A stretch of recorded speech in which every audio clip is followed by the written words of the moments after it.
I noticed, in church service or in big events, right? And you have things going wrong, right?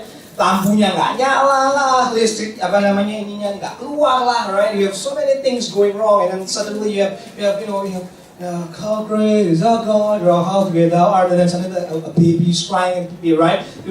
It's a lot of things can go wrong in the service, and many of us, it's a distraction, right? It's a problem. But you know what? Sometimes I began to see it in a different light. Sometimes when things go wrong in the service, I see that as like, I just read that as, the devil is out to get us. They're trying to, gangguin. They're trying to bother us with all these little distractions, so that we are not, nadanya nggak pas, falas gitu kan. And I know some of you are more musically attuned, and you can tell I have a grandfather who's like have a perfect pitch. After the service, he will just come to the musician, itu satu, notnya salah itu, gitu. So wow, it's so very stressful to work with him. He has such a perfect pitch. So, but those distractions, those little things that we think might hinder us, actually can be an opportunity for us to, to just stop and trust that God is still working, even though in the midst of these little distractions. So what kalau nggak nyala? So what if the screen doesn't come up? So what if the electricity died? Sekali pernah ya. I think one time during service the lights actually went off. And what happened then? Apa yang terjadi selanjutnya? Gak apa-apa. Just continue, right? Just continue. Yeah. Things like that don't bother us. And we should go and trust that God is still working even in the midst of those little things, and trust that we embrace them. We expect them. So what? We are doing what God likes. And some people will not like that. And maybe one of the indication is someone will try to disturb us, and we won't go down. Amen? We won't go down. We will keep worshiping. We will keep learning. We will keep trusting. God is good. And that's what we're going to see in 1 Corinthians actually. So those of you who are new today, every fourth Sunday we are going back to 1 Corinthians, because we are doing a series of exposition di dalam buku 1 Korintus. Okay? Jadi kita melakukan eksposisi di 1 Korintus. Hari ini kita akan melihat 1 Korintus 16 ayat 5 sampai 9. Today we're gonna see 1 Corinthians 16, 5 to 9. But let me give you just a quick reminder. Okay? So last month, if you are here, we are talking about giving. We are talking about pemberian, collector, gitu, semacam itu. We learned in that God is not a taker, God is not a getter, but God is a giver. Okay? God not a taker, not a getter, but a giver. He gave us life, He gave us love, He gave us, more importantly, salvation. Because God is a giver, He saved us, and so that we can become a channel of those gifts to give others. Or as I like to say, kita dibuat Tuhan bukan jadi tandon, tapi jadi pipa. Ngerti ya? Bukan tandon itu. What is tandon? We're not made to just keep the water in like tandon. We are supposed to be like a pipe, channel those places, give it to others, as the Bible says. It is more blessed to give than to receive. Now, this life that is outgoing, okay? This hidup yang begitu memberi, gitu ya. This generous living is shown in the Apostle Paul. And let's see what he's up to. This is, okay, there you go. I have it right up here. But let me read for you this verse 5 to verse 9. 1 Corinthians 16, verse 5 to 9. Plans for travel. I will visit you after passing through Macedonia, for I intend to pass through Macedonia. And perhaps I will stay with you or even spend the winter, so that you may help me on my journey wherever I go. For I do not want to see you now just in passing. I hope to spend some time with you if the Lord permits. But I will stay in Ephesus until Pentecost, for a wide door for effective work has opened to me, and there are many adversaries. So Paul, like I said, he began showing this outgoing, not outgoing personality, but life that is more blessed to give, okay? He's began by informing us his travel plan. Yeah, I know it sounds, what cuma kasih tahu itinerary, itu not fun. But we can learn some things from him, okay? So what happens is like this. Paul is currently in Ephesus. He plans to stay in Ephesus at least until Pentecost. Okay, that's early spring. From there, he would like to visit Corinth. Okay, now he says that perhaps I will stay with you. I do not want to see you now, just in passing. So what happens actually is Paul, he can just go straight to Corinth, but he decides not to. He wants to go through another route. He will go through Macedonia. I will visit you after passing through Macedonia. That's not a direct route, okay? So from Ephesus, if he passes through Macedonia, what happens is he will go through a couple of other cities. He will go through to churches like Philippi, Thessalonica, seperti itu. Okay? He will go through other churches that he has planted, such as Philippi, Thessalonica, and Berea. Okay, so Paul is basically like a supervisor being said, okay, I want you to, visit cabang-cabang, gitu ya, something like that. I want you to go and visit all these churches, see how they are doing. In today's term, Paul is a church planter. Okay, so he's a person who's like he grabbed God's vision for a specific place, for a specific people. He planted the church, trained leaders, did not stay long, move on, and repeat. Okay? That's a church planter. And in Ephesus 4, there's an outline of 5 specific offices. Some of the things that God has given each and every one of us. And some of you have learned a bit about spiritual gifts, spiritual office, things like that. So these are like called the 5 offices. You got apostles, you got prophets, evangelists, teachers, and pastors. The way I like to kind of, understand this is, if you are a prophet, you like to marah-marah. Prophets itu, like to say a lot, like to hard on God's truth. That's why I say prophets marah-marah. Okay? Pastors itu ramah-ramah kebalik, saudara.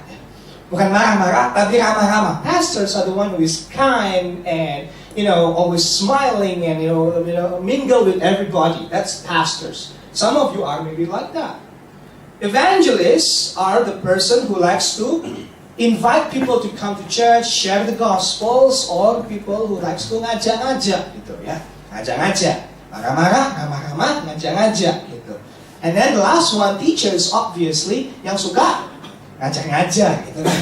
Teachers are the ones who have lots of knowledge, usually are, Bible teachers, seminary professors, theology students, people like that. Now, what about apostles? Right? Apostles are quite rare right now. I know that some churches call their pastors the apostle, right? But we don't accept that here, because we feel like that office has passed. Okay? Apostles are, literally means the sent one. Apostles are pioneers, okay? It's the type of people who likes to start new things. It's the type of people yang mencari kesempatan dalam kesempitan, gitu bahasa Indonesia. He's trying to find, in the midst of difficult situations, in the midst of difficult area, he can somehow see, I want to go there. I can do something there, even though it's difficult. That's the apostle. They help, they love crossing boundaries, they always move to new territory. One author called them dream awakeners. So Paul, here, he's acting like the apostle, the office of the apostle. In a sense, that is, he's planting churches, he's moving on. Okay? And he trained leaders, he awakened, come on, you can do more, you can do more. Now, Timothy, his student, is more like pastor or more like teacher. but I think Paul is more of a apostle slash teacher. I think that's more apt for him, and prophet as well. Anyway, yeah. So let's go back to the story. So Paul, the Bible tells us here at 1 Corinthians, he wanted to visit Corinth. Okay. Now, if you know a little bit about the story, the history of Corinth, is that Paul and the congregation did not have a good relationship. Okay, there's quite a tension between them. Paul says, "I want to go. I want to see them." This shows bravery, courage, right? Because some people in Corinth, they prefer Peter, they prefer Apollos, they don't like Paul. Imagine that. It's like we have 3 pastors, we just like those 2. We don't want that guy to come. Don't let him preach anymore. I just want that guy, not those 2. I mean, not that. I want those 2 are okay, but not him. Okay? That's the attitude right there. But then Paul, he said, no. I'm the one who planted this church. Well, it's all God. He says, it's not about Paul, it's not about Peter, it's not about Apollos, it's about Jesus Christ. Okay? So he came regardless. So notice how first of all he says that verse 7, I do not want to see you now just in passing. I hope to spend some time with you. It says that I just don't want to stop there like a pit stop, ngisi bensin, right? Just to recharge, refresh, and then go. No, I want to spend time with you. I care about you. I want to know what's going on in your life. This is Paul with the heart of the pastor. So he knows that it's a risky thing going to a church that kind of like don't like him, but he has a big vision in mind, and he cares about the Corinthians. It's not about the church. It's about the people. It's about the people, and that's why he's there. But at the same time, he declared his purpose. He declared his purpose. He says, I hope to spend some time with you if the Lord permits. Oh, I will stay with you or even spend the winter so that you may help me on my journey. That's verse 6b. So that you may help me on my journey. So what he's saying is, I want to spend time with you there, maybe a couple of months. But then I have to go again. See? I have to go again. Now please help me. I need some things like, food, money, supplies, traveling companions, so that I can be safe to wherever destination that God calls me. It's quite interesting that one of the problem in Corinth is that Paul refuses to accept any monetary help from the church, because Paul has a job. Ako nggak perlu digaji gitu loh. I don't need a salary. I can make money from making tents. But here Paul invites them, opens things up. Please share in this ministry. This is bigger than me. He wants them, in other words, to practice generosity, to practice compassion. And this is the beauty of church planting. The pastor that I looked up to is a man by the name of Timothy Keller, and by Jacob Tree. So I need to mention that. It's just yeah. Tim Keller, he planted a church called Redeemer Presbyterian Church in New York, Redeemer. So it's quite a funny story. At first, when Tim Keller was, heard about that church plant in New York, he said no. He was, at the time, a professor at Westminster Seminary, and he enjoys teaching. He likes his small town. And no, I don't want to go to New York. Let me help you find somebody else. I've got this guy. So Keller, for him, I'm the third choice. I don't want to go. He says, he felt put off by the arrogance, the secularity, the diversity, the power, and the spiritual barrenness of New York. It's a bad place, it says. I don't want to go there. And he mentioned it to his wife, Katie Keller, she laughed. She said, "No, I don't want to take my 3 little boys to New York. Big city, big crime, lots of lifestyle that I'm not ready for my boys to know." And it's true. In the 90s, New York is not a child-friendly or family-friendly place. I don't want to go. I don't want to bring my boys to come. And he says, if I can list what is wrong with New York, the list will go on and on. She said, "I'm not gonna go. I don't want to go." Katie says. And what happens is Tim Keller, when he let this guy go. He cannot go. How about that guy? He cannot go as well.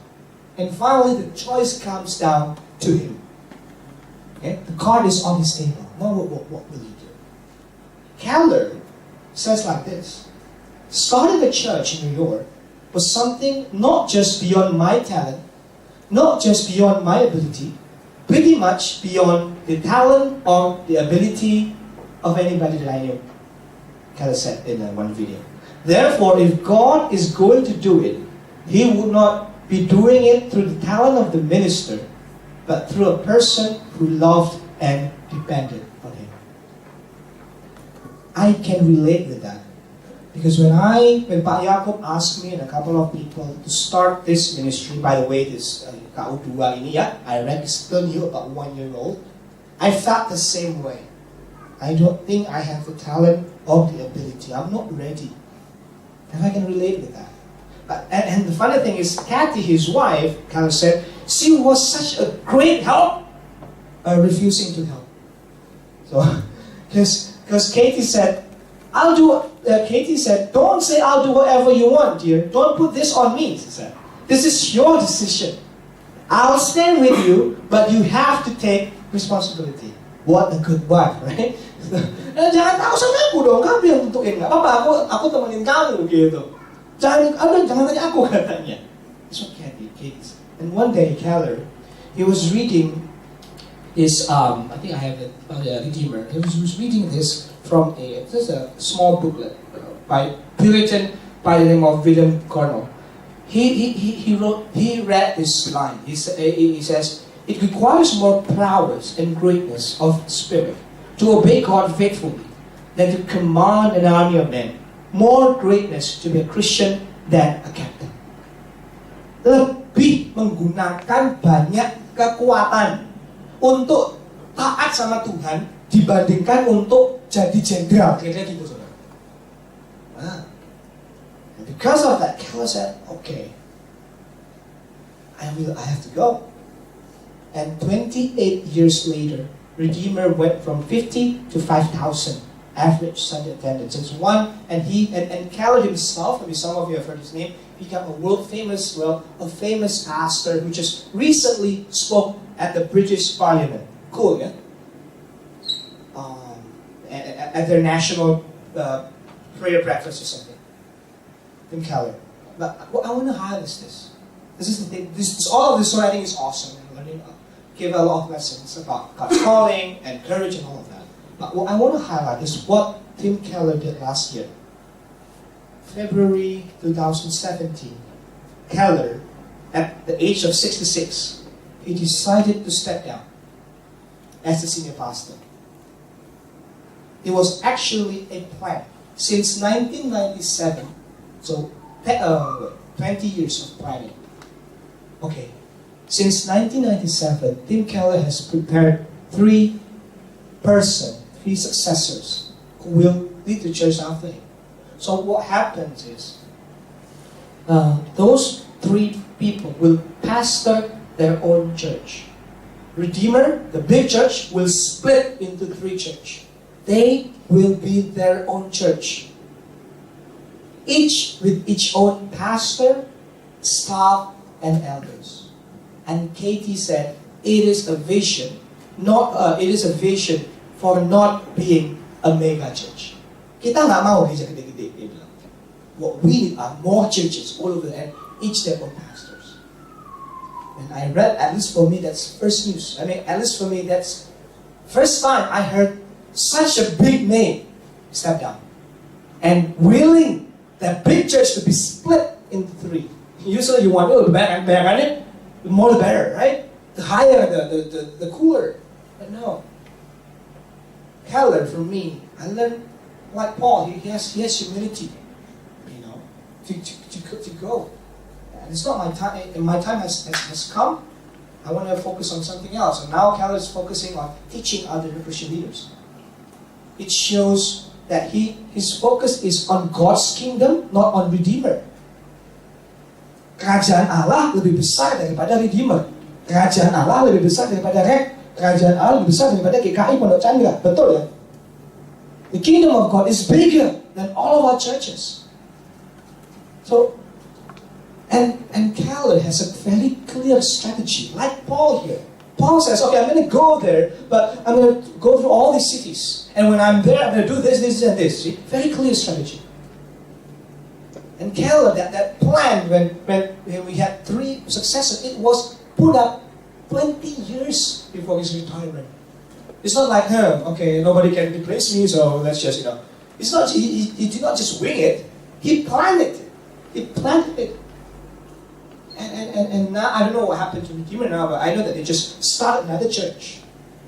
It's because they have this heart for, God's kingdom is bigger than my church. And we need to see that sometimes. Sometimes we can forget about that. And what about us today then?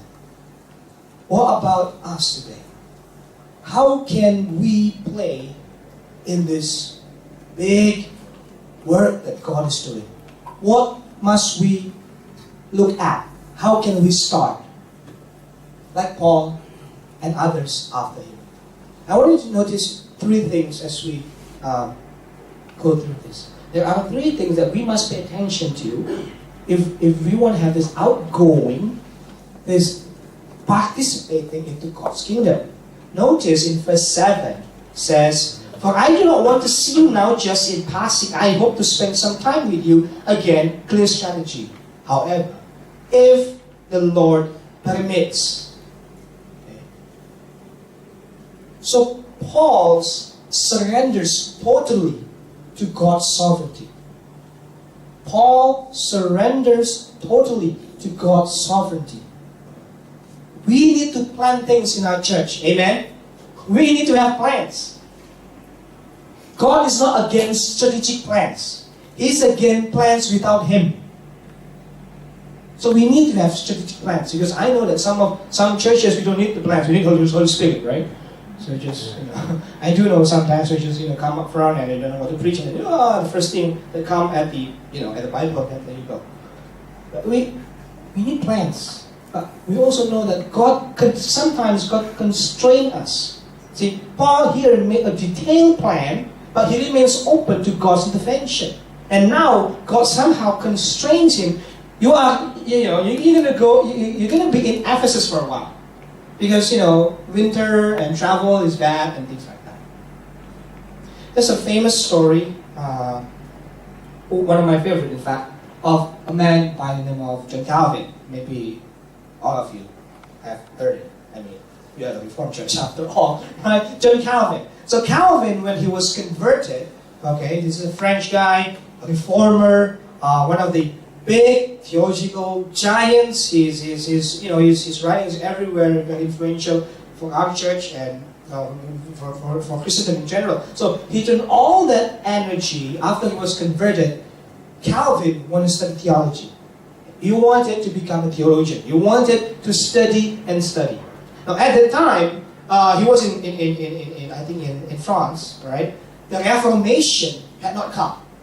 So as a Protestant, he was persecuted. Okay?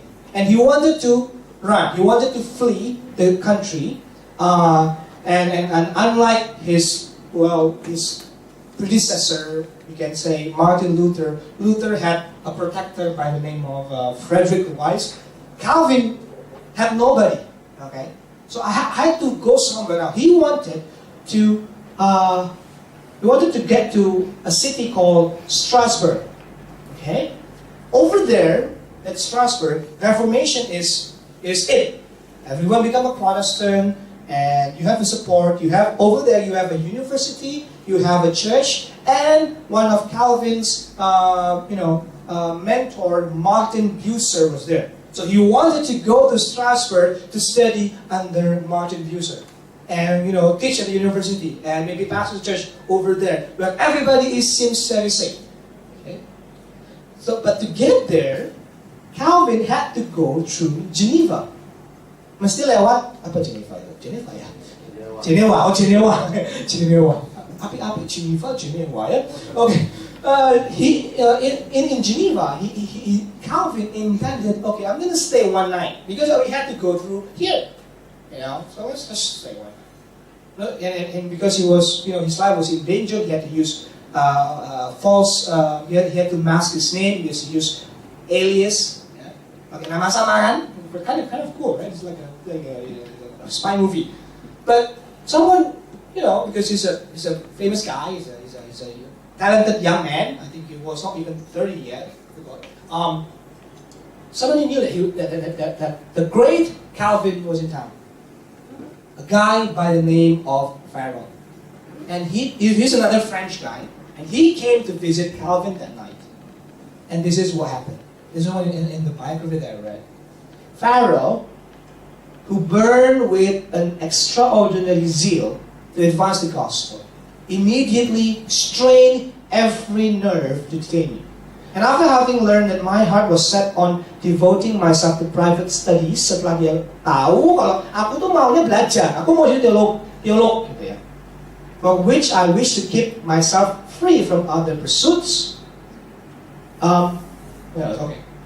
And finding that the gain nothing by entities, maksudnya dia udah mencoba untuk membujuk dengan kata-kata yang baik, gitu. He tried to lure me. He tried to talk out with kind words and come on, just come. We need you here in Geneva and things like that. And that doesn't work. And what happens is this: he proceeded to utter a threat that God would curse my retirement. Retirement itu bukan pensiun ya. Retirement means if I go from here, I retire mundur gitu. God will curse my retirement and the tranquility of the studies which I sought if I should withdraw and refuse to give assistance, when the necessity was so urgent. I was so struck by fear by this threat that I desisted. I stopped. This is a stop from the journey, and it's cut. I don't know why. But you get the point. Pharaoh cursed John Calvin, and mind you, this is the man of God. He cursed, if you go, God will punish you, God will do something. And you know what? That overnight stay, just one night, became 2 years. Became 2 years. And what's interesting is that Calvin stayed in Geneva for 2 years, and he pastored there faithfully. But then the church kicked him out. The church kicked him out. Finally, Calvin says, I'm here in Strasbourg. But then Geneva called him back. Hey, we need you here again. And Calvin went back, and he didn't want to get it. If I can go to any place on earth, I will not go to Geneva again. But then he felt compelled to go to Geneva, and Geneva ended up became the famous city where Calvin has put so much influence, and many of us, whether you realize it or not, have benefited from the legacy of a man by the name of John Calvin. Because he stays. Because he obeys. As Proverbs 69 puts it, the heart of man plans his way, but the Lord establishes his steps. You and I can plan, but in the end, we must trust God knows best. Amen? We can plan, He knows best. Trust. Sometimes, maybe, you need to be cursed, quote unquote, for you to get in line.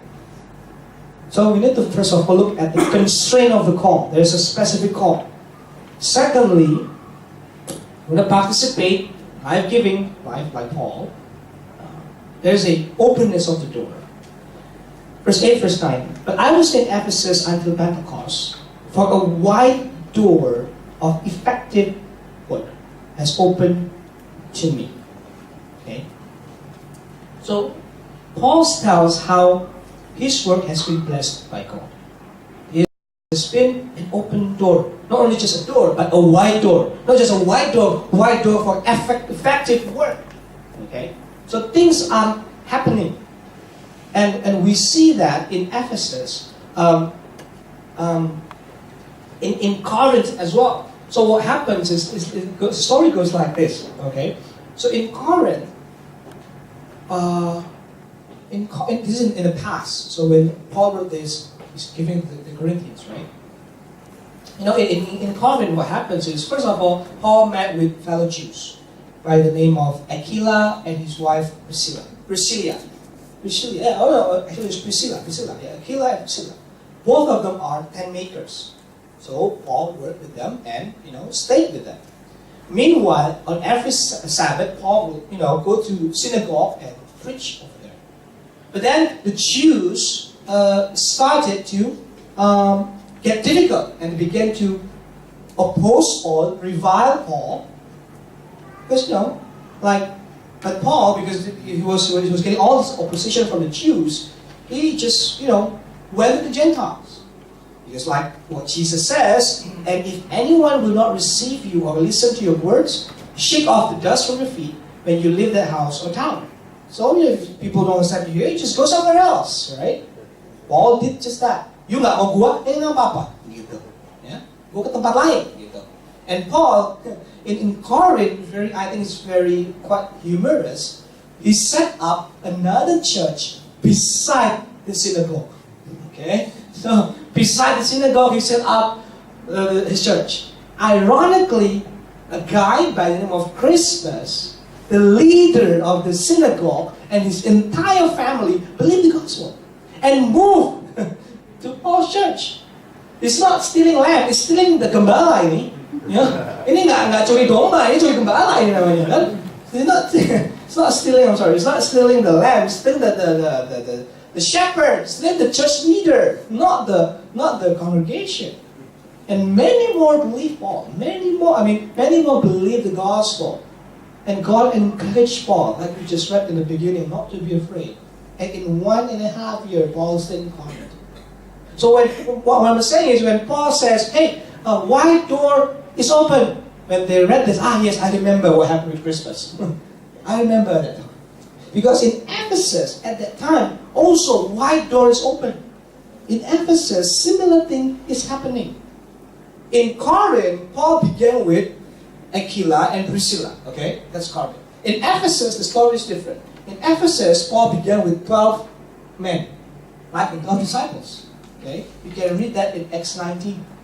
The same. He began to teach in synagogue, but they refused him. So Paul take his 12 men and planted a church. Miracles started happening. People get healed. Sick people get healed simply by touching Paul's handkerchief. Things like that happening. People who practice magic arts burn their books, and God's word continue to spread. Exciting, right? When was the last time you see things like that happening? People trusting the gospel. Amazing things happening. Sick people get healed. Problems get solved. Because I think sometimes we just don't expect miracles to happen anymore, right? Especially in the context of Reformed evangelical churches, mainline churches. Kalau di Amerika, Injil itu mainline gitu ya. Mainline churches. We don't expect miracles anymore. We just do Sunday, like, the show must go on, they say. So we just do it, just pelayanan ke sana, pelayanan ke sini, ke gereja sana, ke gereja sini. Right? We don't come expecting things to happen. Maybe God has opened the door, but we are too scared. We like our comfort zone. We are too busy with our own lives. But I want to say to you like this, I think it's better to try and fail than you don't try at all. Right? So if you see God has opened some doors to a specific ministry, to a specific people, to a specific agenda, try. Go for it. It's better you try and fail rather than you don't try at all. At least you know, I can cross this off my list.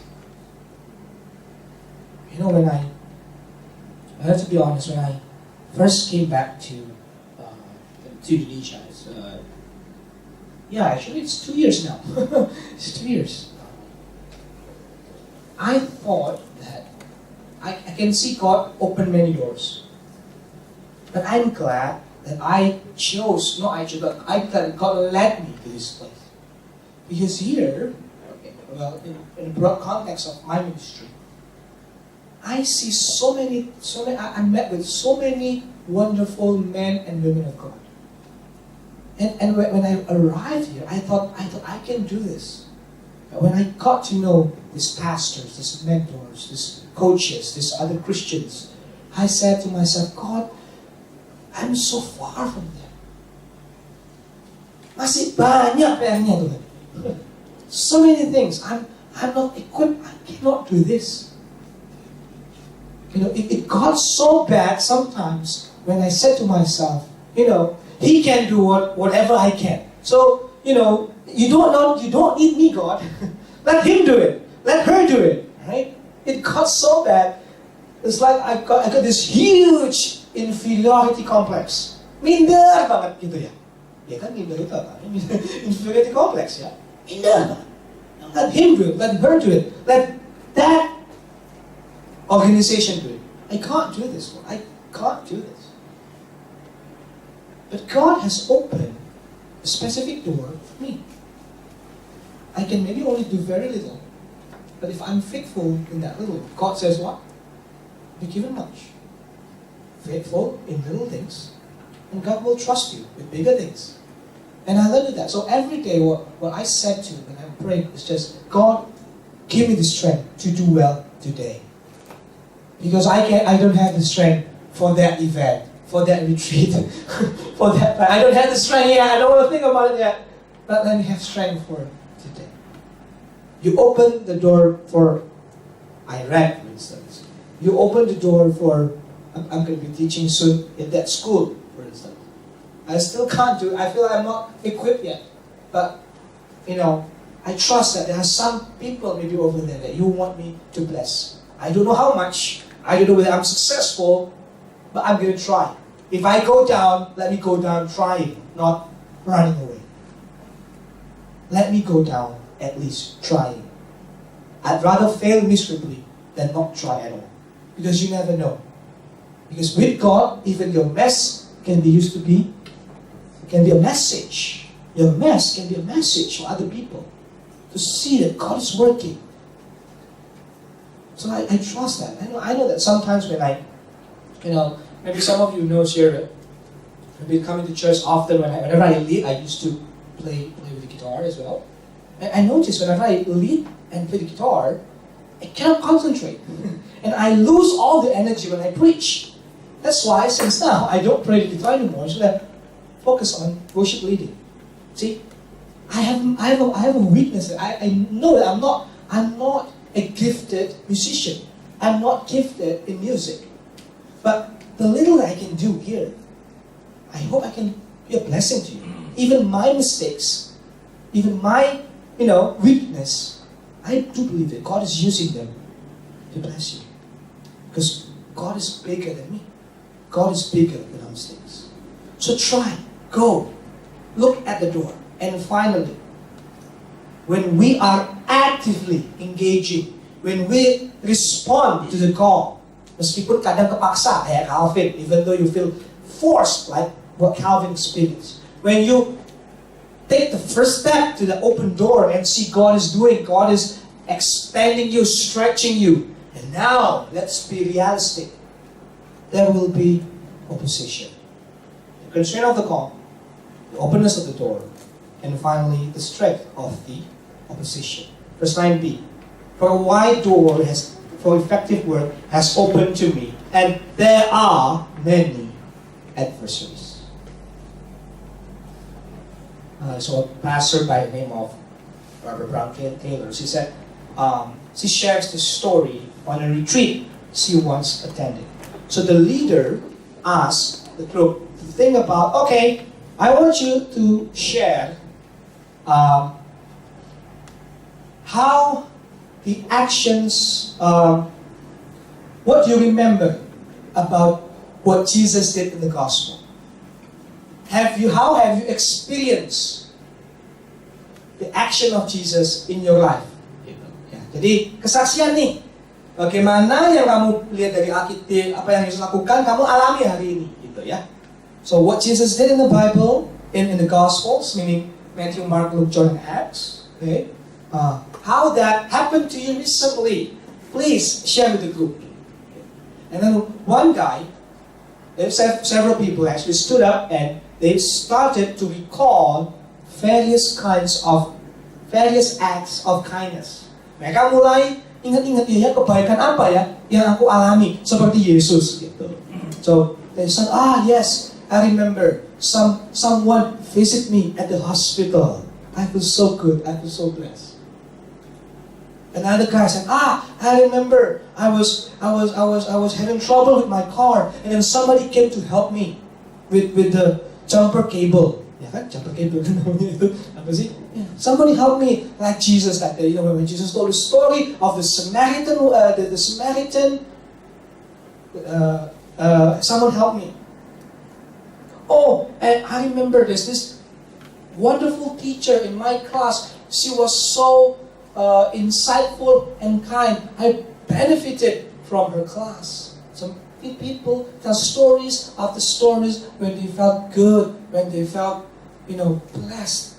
She's like Jesus, he's like Jesus, and all of that. And finally, there's one very quiet lady. She did not say anything throughout the retreat. Then the leader asked her, hey, why don't you share something? Any actions of Jesus that, in your life? And she stood and said like this. I had to think hard about that one. Saya harus mikir untuk itu. I kept thinking, pay attention, I kept thinking, who is it that told me the truth about myself so clearly that I wanted to kill him for it? Ngerti nggak saudara? Siapa ya yang benar-benar ngomong kebenaran tentang diriku sampai aku tuh marah pengen bunuh dia? Siapa ya? Because that's what Jesus did, isn't it? He made people angry.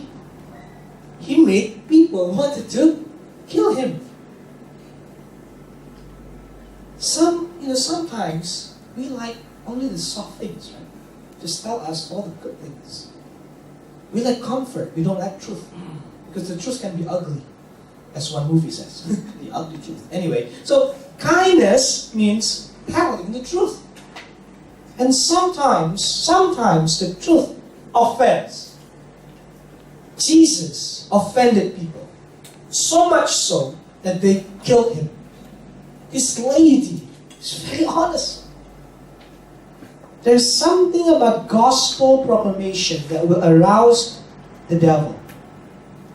And Paul knew those involved in godly ministry will suffer persecution. Jesus says, if the world hates you, know that it has hated me before it hated you.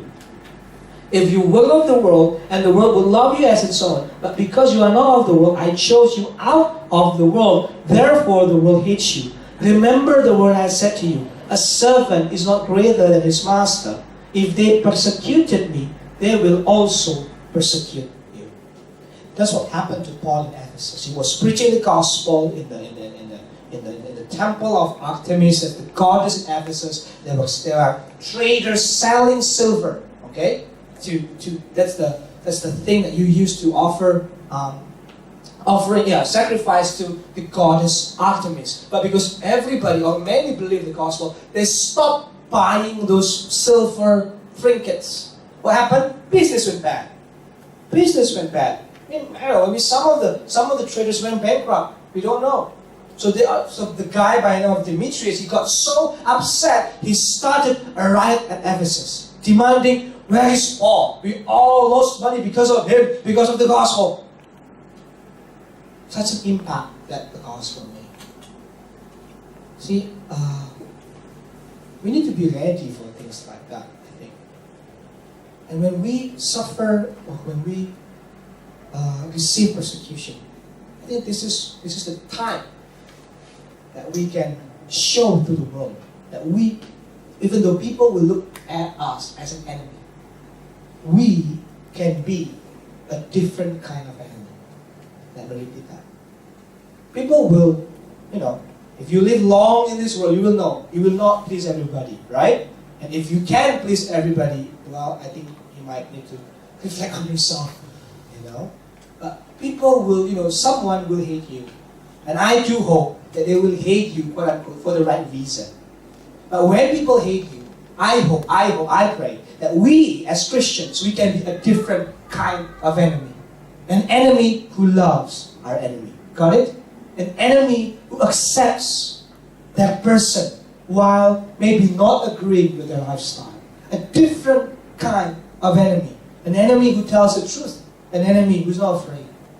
It can be hard, but with God's grace, we can do it.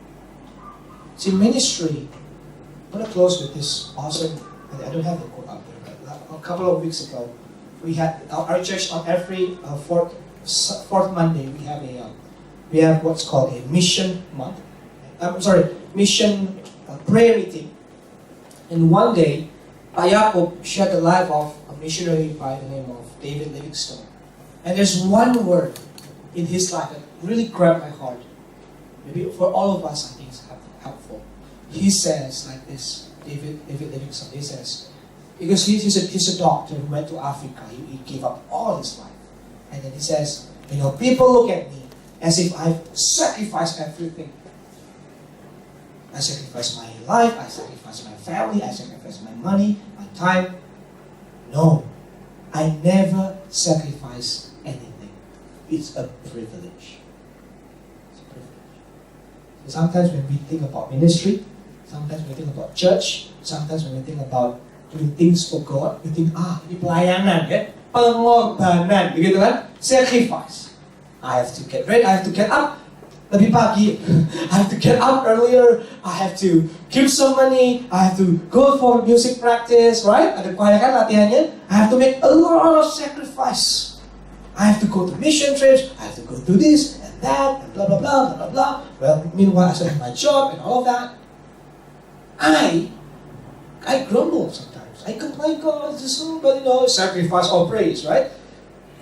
No, in fact, our ministry is not a sacrifice. It's a privilege. Kehormatan po. Privilege to serve the mighty King. To serve Him for the glorious rewards that awaits us. Let's pray.